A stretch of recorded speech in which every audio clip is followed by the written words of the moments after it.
Hello and welcome to this video log on the sights and sounds of Egypt. I'm John Cassanet. Today we travel from Luxor, Egypt, across the Nile going west to visit tomb TT55 and the temple of Hatshepsut.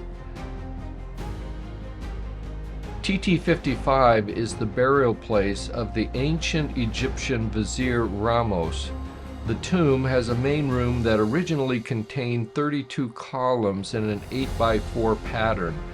On the east wall there are traditional unpainted reliefs showing Ramose, his wife and others.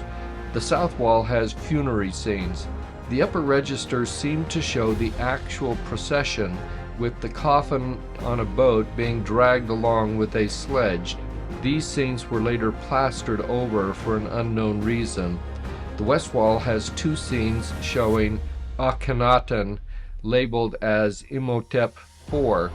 Several scenes are unfinished and some of the details are only sketched in and uncarved. An undecorated corridor leads from the center of the west wall to a chapel with 3 niches. Here we see a helpful Egyptian with his tinfoil mirror reflecting light into one of the niches of the chapel so that we can see better. So our stay here is only going to be kind of brief. We're going to be going on, and as we do so, you're going to see the temple of Rameses II, and the scenes you're looking at show these large tunnel-like features. These were ancient grain storage facilities.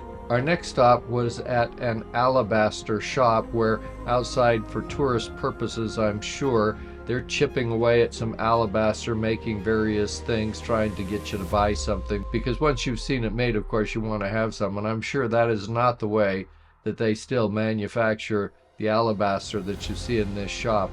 It was pretty cool and rather interesting. And some of the pieces even glowed in the dark, which was pretty cool. After leaving the alabaster shop, we're headed over to the mortuary temple of Hatshepsut. You saw the model, and this is an old photo of the early excavations. In Egyptian, the name of the temple means Holy of Holies. It was built during the reign of a female pharaoh by the name of Hatshepsut. Her tomb is located in the Valley of the Kings in KV20. Probably this was the first royal tomb to be constructed in the valley. It was originally built for her father, but he ends up in tomb KV38. The Temple of Hatshepsut is a masterpiece of ancient architecture. It has 3 massive terraces that rise above the desert floor into the cliffs of Deir el-Bahari. Construction was between the 7th and 20th year of Hatshepsut's reign. Nearly the entire temple was built of limestone, although there is some red granite and sandstone. There were 5 cult sites in the temple. The main cult site is a shrine to Amun-Re. Another site is the offering halls of Thutmose I and Hatshepsut.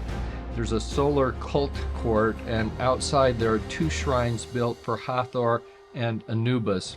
Overall, the temple is representative of New Kingdom funerary architecture. It served to laud the pharaoh and honor the gods relevant to the afterlife. This temple was severely damaged 2 decades after Hatshepsut's death by her stepson Thutmose III. Almost all references to her rule and images were erased and obliterated. The reasons for the damage remain a mystery. It's possible that the concept of a female king may have been an anathema, and possibly there was some dynastic dispute. It was damaged again by Akhenaten, who was pharaoh between 1353 and 1336 BC. He removed the images of Egyptian gods, particularly those of Amun. Damages were subsequently repaired by other pharaohs. During the Ptolemaic or Greek period, the sanctuary of Amun was restructured. Much later, the Coptic monastery of Saint Theobalmen was built here between the 6th and 8th centuries AD. Images of Christ were painted over the original reliefs, with the latest being dated to about 1223 AD.